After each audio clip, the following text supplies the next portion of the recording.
Hello peeps, what a beautiful day, eh?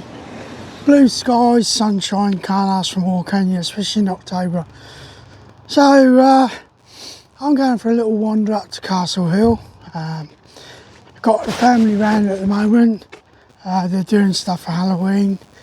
So I'm just getting out of their way because it's manic in our house at the minute. Lily, our granddaughter, she's directing everyone on what to do. So it's quite interesting, but hope you're all having a brilliant day. It's beautiful out here, so get out in the fresh air, don't sit indoors. Get out and get some fresh air in your lungs. So yesterday, like I said, I ended up playing 18 holes of golf. Loved it. Absolutely, it was brilliant to get back out and start swinging a club and walking around with my mates and enjoying it. So that was good. Then came home and, surprise of all surprises, I spent an hour on my bass guitar. Now, while I've been away, on the app that I use, there's been various new tracks have been released. 2 by David Barry, 1 by Prince. So I thought I'd give them a shot. And I was absolutely shocked in the fact that I could actually manage to play them fairly well. So again, it's an achievement, isn't it? So that's a big thing. Right, so let's have a look at what Keith's been up to. He mentioned the Malay conflict yesterday. Watched that. And like he says, there's lots of little forgotten wars, as we like to class them, that people don't know about. So I'm going to mention one, which is the Korean War. Back in the 1950s, Britain was involved in the Korean War, and if I remember rightly, it was the Gloucester Regiment, as they were known then, that were involved in it. And that is why the Gloucester Regiment, if you didn't know, they used to wear 2 cap badges, one on the front, one on the back. And the reason for that was they ended up having to fight back to back. So one of their sort of battle honours was the fact that they were given a little badge to fit on the back of their berets to commemorate the Korean War. We've had various things such as Aden, Oman, which again people don't know about. Now, one of the battles during the Oman conflict is the Battle of Mirbat, and that was when 9 members of the Special Air Service were outnumbered by various ADUs at the Bat House, British Army Training Team House, outside a little place called Mirbat in Oman. One person that was involved was a bloke called Labba Labba. Labba Labba was a Fijian, and they were virtually being overrun, and Labba went out and actually manned a 25-pound field gun on his own. Now, if any of you saw the pictures I posted from the Queen's Silver Jubilee, you'll have noticed how many people were on there manning the gun. Yeah, normally there's the commander, the actual gunner, the loader. So you got at least 4 people involved. And Labba raced across in under fire and manned the gun, and instead of using it as a normal artillery piece, was using it in what we call direct fire, directly into the ADUs coming on. Now there was another guy, another Fijian, that raced over to help his friend, a bloke called Tak. And Tak still survives today. I've listened to stories from Tak before. But what happened with Labba was a bit of a travesty. He actually got wounded. By the time that Tak got to him at the gun emplacement, Labba had taken her round to the jaw, which he literally tore away his jaw. And and carried on firing, and eventually one of the rounds from the Addies took out Labba. One thing that I find absolutely disgusting is, because of the fact that this was a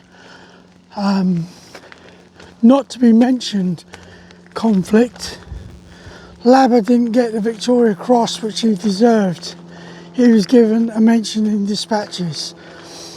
So if any of you want to look it up, Battle of Meerbat, like I say, the officer in command was a bloke called Captain Mike Keeley. Yeah, but that battle, again, another forgotten one. So we've got the Korean War, we've got places in Oman, we've got places in Aden and Dhofar, again, because of the fact that mainly the SAS were involved. It's a battle, a war, that's never really brought to the front. And I know several people that are involved in Aden, one of them being one of the villages here in Mount Sorrel. And it was quite poignant. We went to the Peace Garden a couple of years ago to lay a wreath. It wasn't to do with Aden or anything, but this villager also fought in the Korean War. And while we were laying the wreath and everything, he suddenly burst into tears. He turned around and said to me, "Today is also the day that I lost my friend in Aden." And he apologised to me, and I said to him, "Don't apologise to me for being emotional. Yeah, it's what we're all about." So like I say, he not only fought in Korea, fought in Aden as well. And I will stand proudly with him on Remembrance Sunday, yeah, when we have our parade in the village here. So I've just come up to the War Memorial up on top of Castle Hill. I love coming up here. It's just a moment of reflection more than anything up here, where we can remember those that have fallen in various wars, conflicts, call them what you like. If you look at Northern Ireland, it was known as the Troubles. And those of you that don't know, the Americans, if they flew over Northern Ireland, used to get given a medal. Yeah, because they've flown over a war zone. Well, I find that quite ironic, because during the Troubles, a lot of the Americans were actually funding the IRA. I came across it when I went on an exchange over to America, walked through New York, and someone waved a bucket in front of me for a charity, as they called it, called NORAID. And I promptly asked him to take that bucket out of my face, and he looked at me and said, "Why is that?" "It's for our brothers in Northern Ireland." I said, "I'm a British soldier, mate, take that out of my face." Yeah, and he promptly disappeared. So, forgotten wars, you know, you look at it nowadays, and we've been involved in so much, from the Second World War going through. I don't think there's ever been peace in this world. I was involved in a peacekeeping tour, which most of you will know nothing about, and that was Rhodesia. Now, at one time, Rhodesia had a Prime Minister who was called Ian Smith, and yes, it was during the time of apartheid and everything like that, and it was a case of they were trying to oust out the white powers, yeah, to bring in a black government. So back in 1979, 19-year-old, my very first ever operational tour, I was involved in the Rhodesian peacekeeping tour, Operation Aguila. I must admit, I've lost that medal, lost it many, many years ago. I've never replaced it, because one of the things is, I looked at what happened when Rhodesia became Zimbabwe. Yeah, and we ousted out a bloke, put in Robert Mugabe, who was 10 times worse than Ian Smith ever was. So, like I say, that was in 1979. Like I've said before, first posting was 66 Sqn RCT in Jalalabad Barracks in Tidworth. Like I said before, when I first turned up as a young craftsman, I met Corporal Doc Sison. Yeah, first day in, he asked me how I was and promptly stood to attention, because that's what he did, and said to me, "My name's Craftsman Clark, Corporal." And Doc turned around and said to me, "Your nickname from now on will be Nigger, but it will be spelled N-I-G-G-A." Now I can see a lot of you going, yeah, there was nothing malice about that. It was just a nickname, and I was proud of it. I had it in big white letters on my toolbox, and I'm pretty sure if anyone was to look into the archive photographs of 66 Sqn RCT, or RLC as it is now, you'll find a picture of a young Craftsman Clark with his toolbox with big white letters on there saying nigger.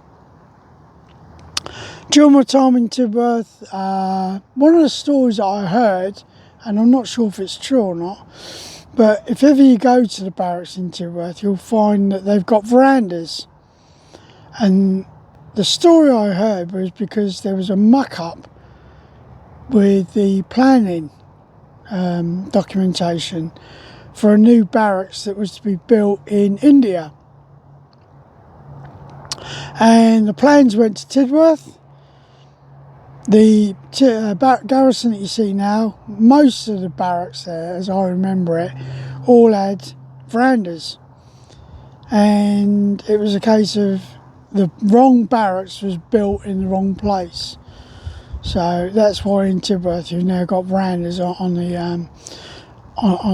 accommodation. Now, like I say, it was called Jalalabad Barracks, but everyone called it Jelly Baby Barracks. My time there, did a couple of exercises in Germany, did an exercise out in Denmark called Amber Express, whereby we ferried out through DFDS ferries. You could tell it was the Danes that was paying for it, not the Brits. We had the whole DFDS ferry to ourselves, including all the staff, all the catering, the lot. But we had to float around in the North Sea for 2 days to simulate us being transported via LSL. But it was great because we had the use of the swimming pool, we had the use of the catering, food was brilliant, absolutely fantastic. Ended up in Copenhagen. And during our time there, we went to various places like the Tivoli Gardens, went to go and see the Mermaid, which actually isn't in Copenhagen, it's outside of Copenhagen. But during the exercise, working very closely with the Danes. It was a great time. Yeah, we were out there for 3 weeks, I believe it was. And we had a fantastic time out there. During my time with 66 Sqn, as you all know, I served under the United Nations in Nicosia in Cyprus. But saying that, as I've said before, I spent at my 6-month tour out there, I spent probably about 4 months at the parachute centre down at Pergamos camp in Decalia. So when it came to my medal parade, and there was myself and an RCT corporal, a bloke called Mick Ellingworth. Me and Mick were very good friends. Unfortunately, I understand that Mick died of leukemia many years ago. But we were the first UN soldiers to do a parachute display over Cyprus with the United Nations flag. So came back from Cyprus. You've all heard the story about my mate Brummy Vine. Brummy had moved into my bed space while I was away.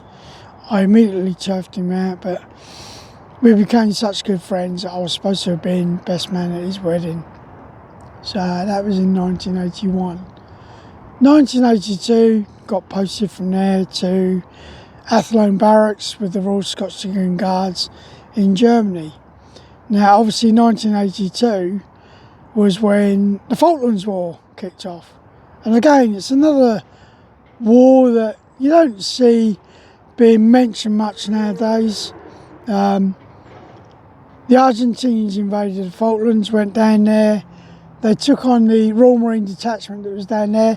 Royal Marines gave as much as they took, even to the point that they actually crippled the submarine, the Santa Fe, using a Charlie G.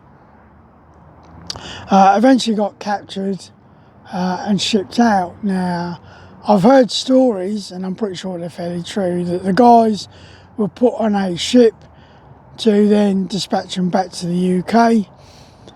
But the ship that they were on met the fleet coming out of the UK, going down to the Falklands to retake it. And it's my understanding that the Royal Marine detachment immediately cross-decked and headed back down to the Falklands, because as far as they was concerned, they had a job they hadn't finished off. But we sent guys down there, we lost guys down there. During the time, 1982, big parades and everything, because at the time Maggie Thatcher had decided that Falklands were ours and we weren't going to give them up without a fight.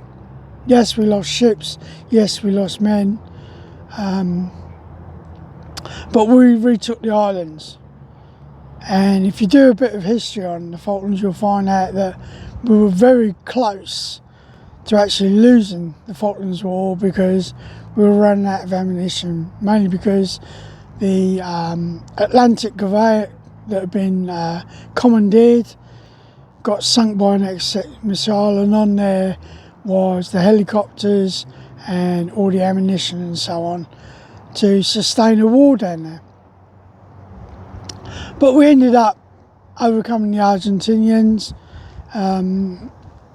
and liberating the Falkland Islands.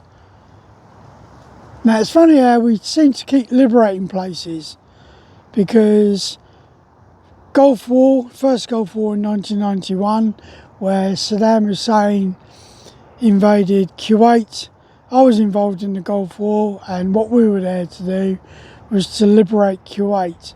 So we keep getting involved in all of these conflicts. So again, you never really hear of these. You know, during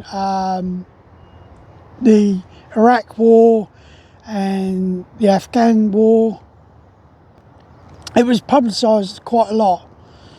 When I went to the 25th anniversary of the Gulf War, there was very little publicised in the fact that we were going to the Arboretum and a memorial was being raised towards the liberation of Kuwait. So history tends to get blocked out. Now, I know up in Scotland, and I've been involved with them before, and they're called the Anchor Som. Now, I know that these guys go around schools in Scotland and actually do some historical work with the children and inform them of the various conflicts. Now, down here in England, I don't believe that happens. And as many of you may know, I'm the co-chairman for the Parents, Staff and Families Association for my granddaughter's school here in Mount Sorrel. And for Remembrance Day, I've actually offered to go into my granddaughter's school and stand in front of the school and just talk about the various other conflicts. They know about First and Second World War, because that's taught to them.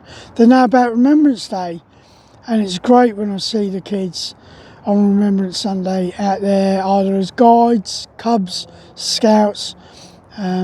We've actually still got a boys' brigade here in Mount Sorrel, and to watch them march proudly along with the veterans on Remembrance Sunday, and with it coming up soon, I'm looking forward to that. So there's a little bit of history about conflicts, a little bit more about my time with my first unit, 66 Sqn RCT. I'm going to delve a bit more later on in another video about my next posting, which was out in British Army of the Rhine, or as we used to say, British Army over the road.